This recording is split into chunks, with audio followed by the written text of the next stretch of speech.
modern Japan, there exists a dramatic art form which has remained basically unchanged over its 600 years of history. This is the restrained, the dignified drama of the Noh.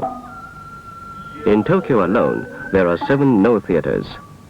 The patrons, drawn by the unique, subtle statement of human sentiments expressed by the Noh, come to steep themselves in an atmosphere devoid of the restlessness of modern life.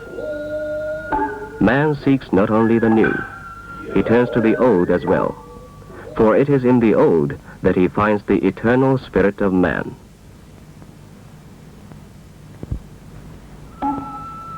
There is no stage curtain to separate the audience from the actors. The stylized painting of a pine tree is a permanent feature of the Noh stage. The stage itself, surrounded by 4 pillars, is square, endowing it with a feeling of great depth. There are no special settings. The bridge leading from the left is considered an extension of the stage proper.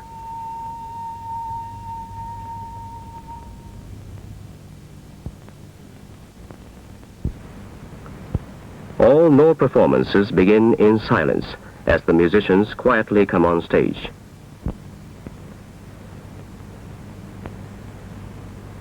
Then the chorus enters through a small separate doorway.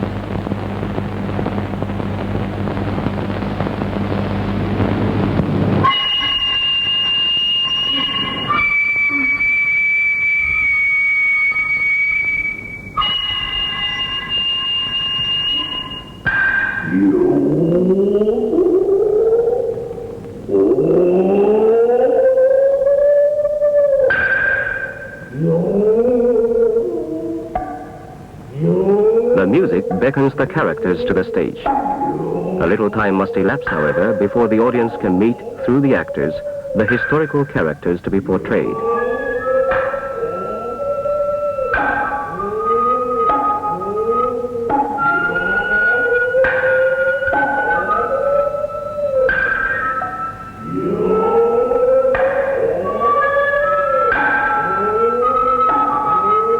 First, a warrior of high rank and his attendants.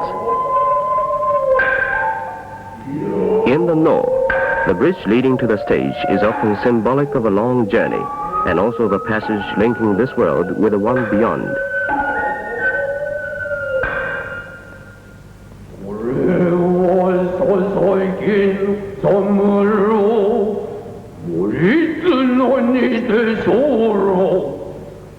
The warrior announces himself as Sasaki Moritsuna. For spearheading the advance at the Battle of Fujito, he proudly explains, "I have been awarded this island of Kojima. Now I come here as its lord."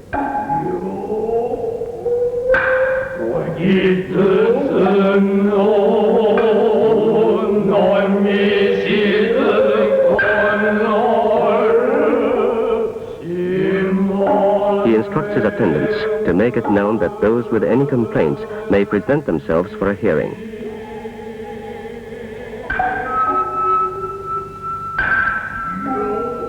A grief-stricken old woman appears.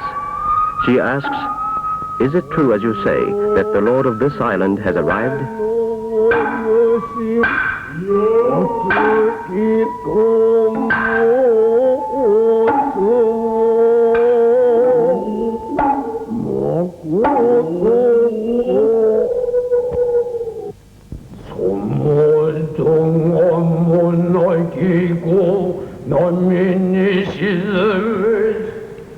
It comes to light that Moritsuna had been the first of the advancing warriors to reach the edge of waters that had to be crossed to engage the enemy. He had summoned a young fisherman and made him disclose where the water was shallow enough to be crossed on horseback. Fearing that this knowledge might be divulged to some other warriors, he had proceeded to kill the young man and submerge his body in the sea. The old woman turns out to be the mother of the slain man. Moritzin at first pretends ignorance of the fearful tale, but gradually he is pressed to tell the truth.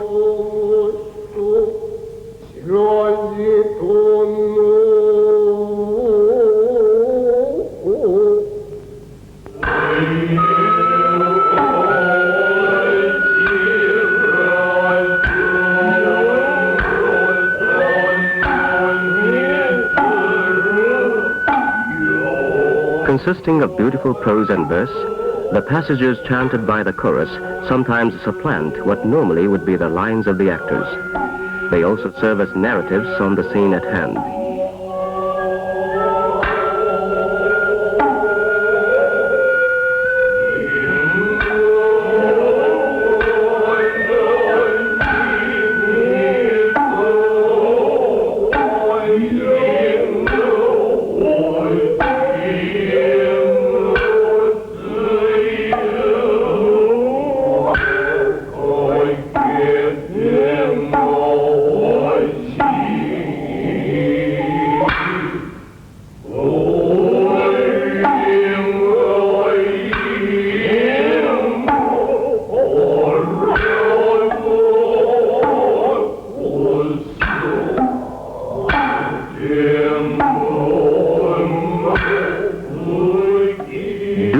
What you did to my departed son, the old woman implores.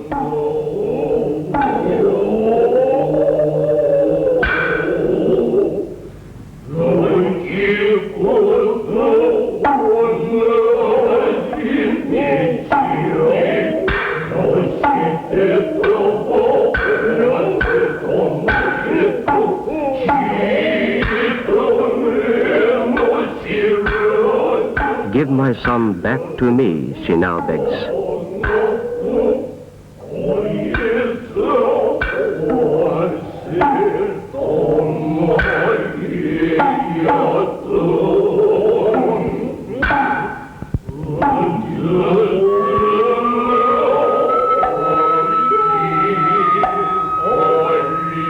Masks are worn by the actors when they take the part of characters such as women, elderly men, gods, and ghosts. Made a size smaller than the human face, the deeply expressive Noh mask is considered a highly refined theatrical device.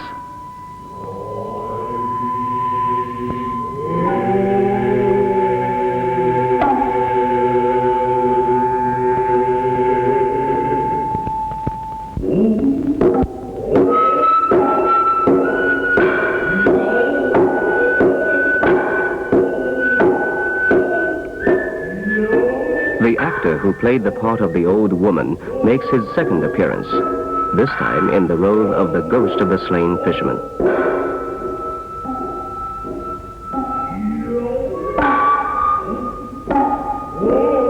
This mask, a face emaciated with anguish, is endowed with almost ingenious powers of expression, giving free rein to one's imagination.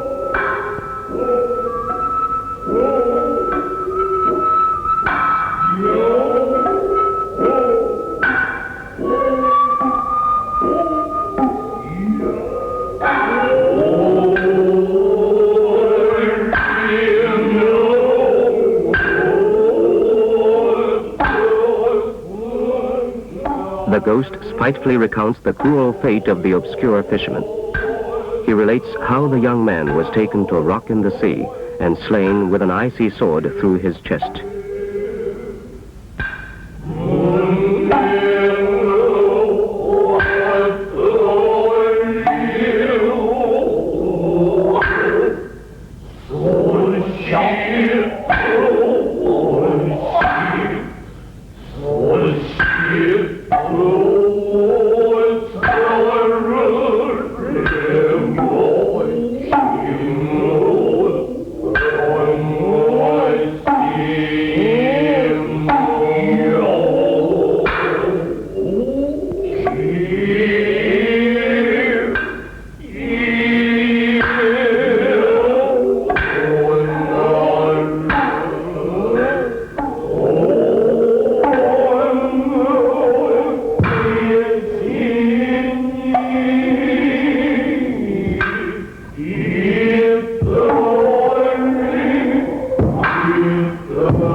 As is the case with many Noh plays, the soul of the departed finally attains Buddhahood and is now able to rest in peace.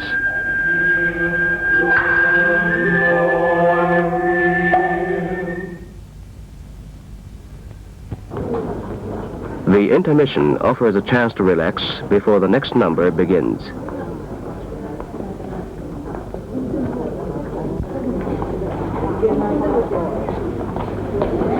When the Noh, as it is seen today, originated about 6 centuries ago, it brought together the best elements of various forms of theatrical entertainment which had developed in Japan much earlier.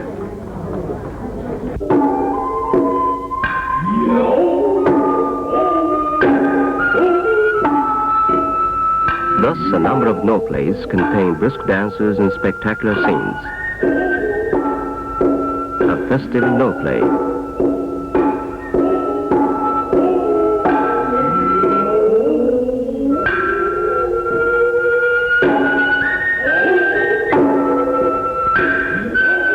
A tipsy sprite of the sea prances merrily about the waves. The red of the mask, the costume, and the fan is symbolic of the warmth of heady wine.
The dance of a young god.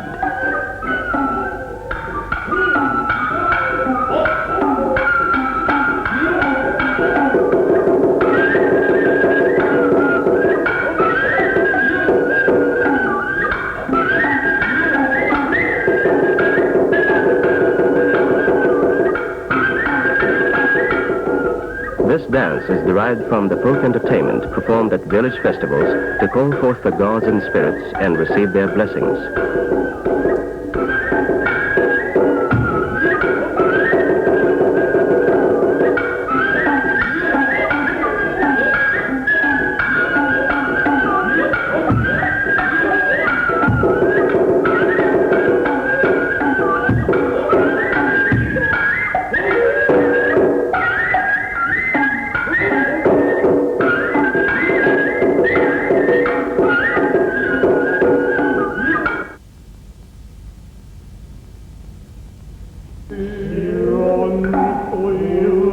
Dramatic scenes and mime also are not unusual in the Noh Theater. In fact, they were predominant elements in the early formative years.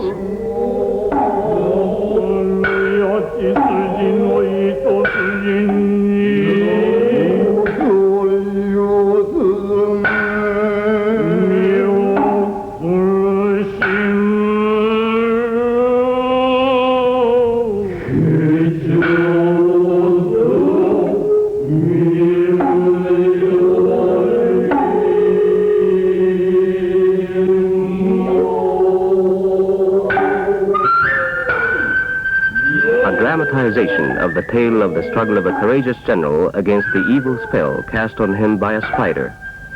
Transforming its figure into that of a priest, the spider seeks the general's life.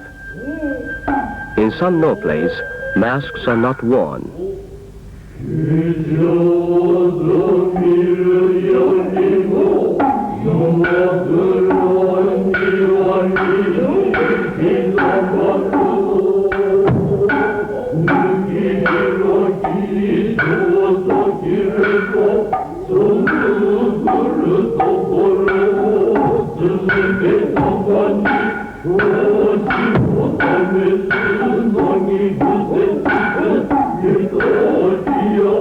plays with dramatic and imposing scenes have served in many instances as original works for the repertoire of the classical kabuki theater, which developed later.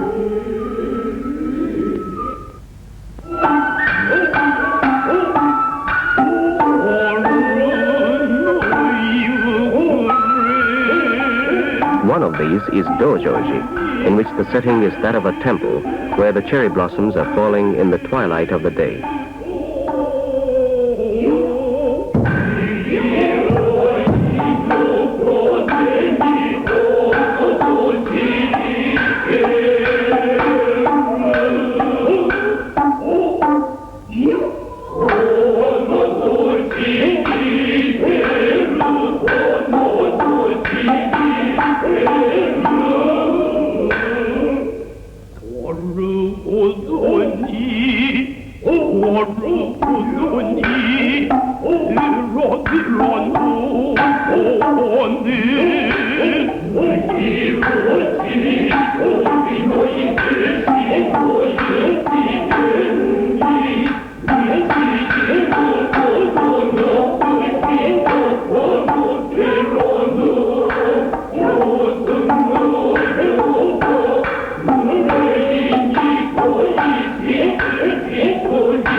The climax has now been reached in the first part of this play about the tragic unrequited love of a young woman.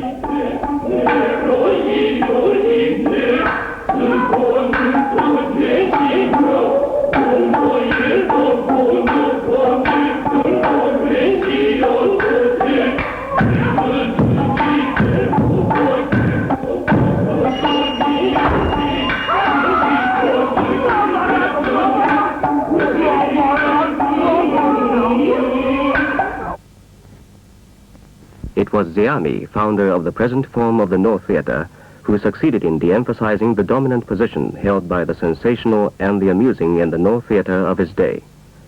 He fashioned together poetry, music, and dance into an image of that ideal form of beauty called yugen. Yugen in the Noh drama has the connotation of half-revealed or suggested beauty, at once elusive and meaningful, tinged with wistful sadness.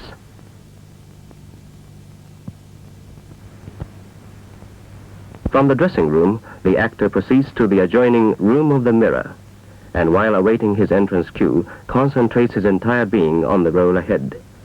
This is also the place where he dons a mask when required.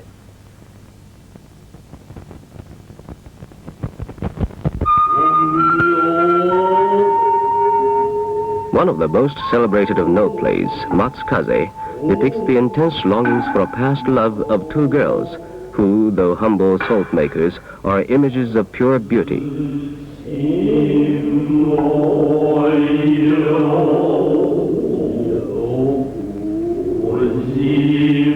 One is Matsukaze, or pine breeze, and the other, her younger sister, Murasame, or passing shower. The aesthetic enjoyment derived from the scene of the two girls lamenting their heart calling while they scoop up and carry brine from the seashore could not be experienced but for the Noh.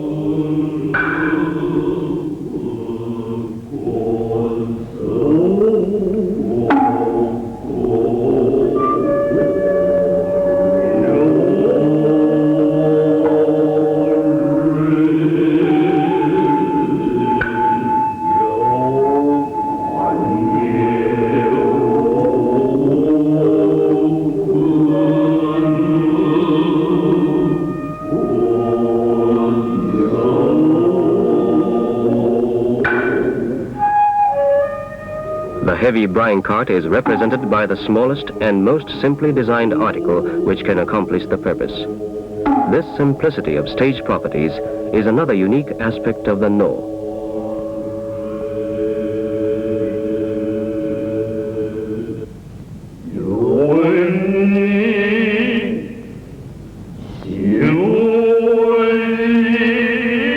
When the sisters return to the hut with a cart, an itinerant priest approaches and begs a lodging for the night.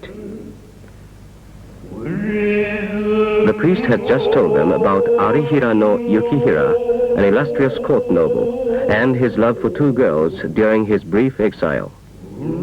Thereupon, Matsukaze and Murasame reveal that they are the ghosts of the two girls themselves.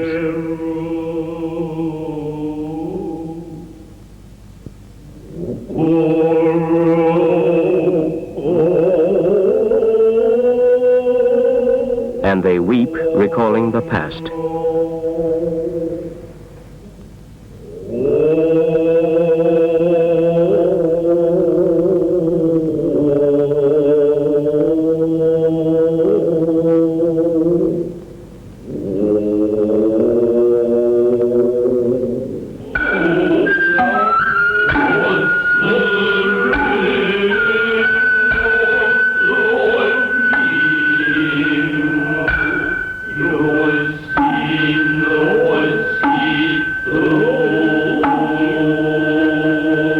Matsukaze brings out the court robe and headgear Yukihira had left as keepsakes, and her agony mounts as she immerses herself in passionate memories.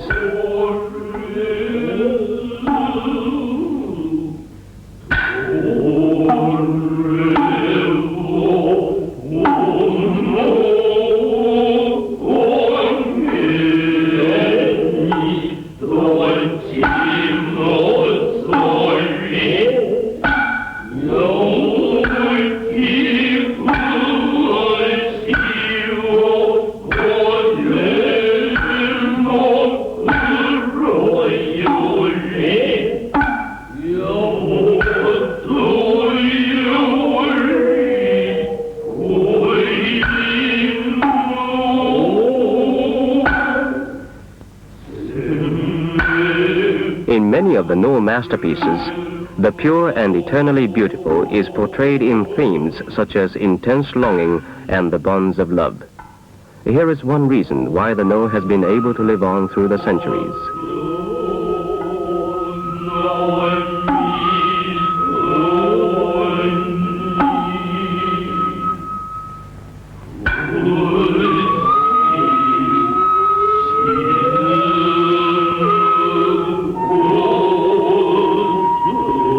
This exquisite mask, this costume, and that small hand drum too, have all endured for hundreds of years.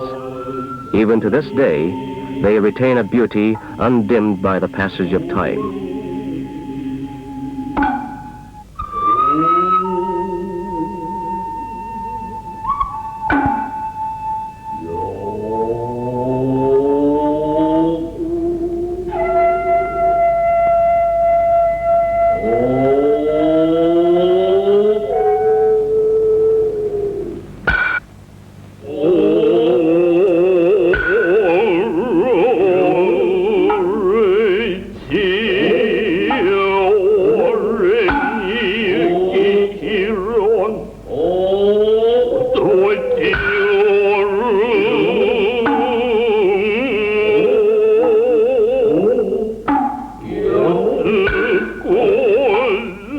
Choked with tears, Matsukaze, who by now has put on the robe and headgear, calls out Yukihira's name in frenzied despair over the love she cannot forget.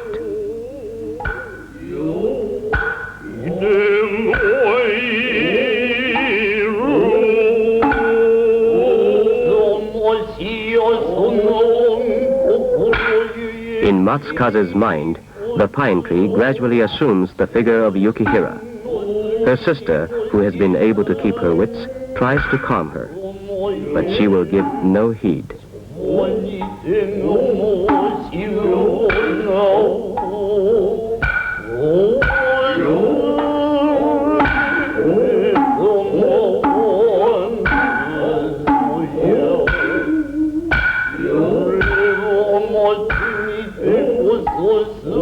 While Noh is termed an art of symbolistic expression, firm realism forms the basis for its highly restrained portrayals of deep human sentiments.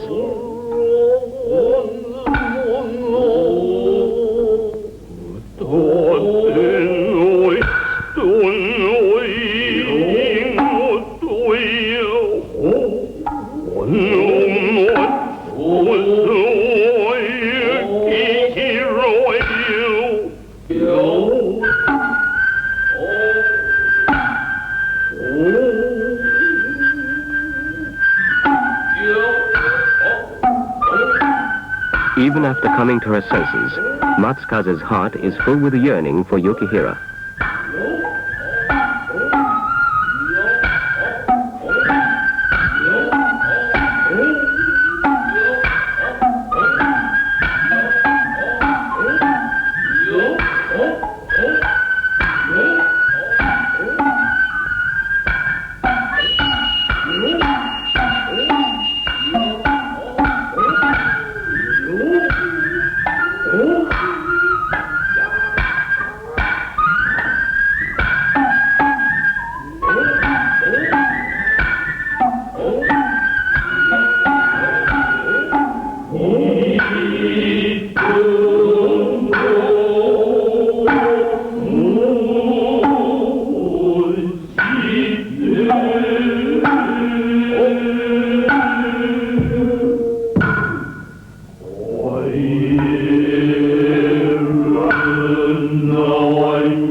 With the dawn, Matsukaze and Murasame gradually disappear from sight.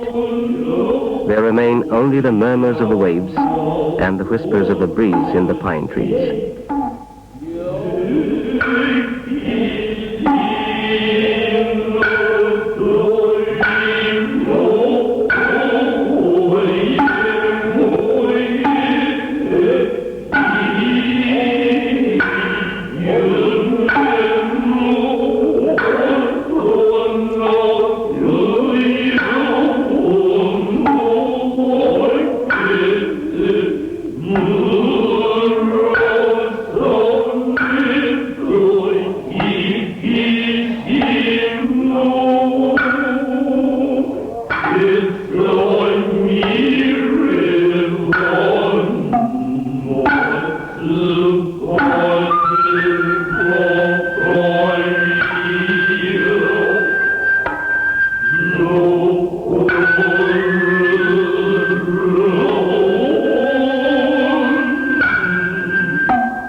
In the period which gave birth to the Noh drama, it was the belief that though a man's body must return to dust, his soul lives on forever. Periods may come and periods may go, but as exemplified in the Noh, the spirit of man lives on also unchanged.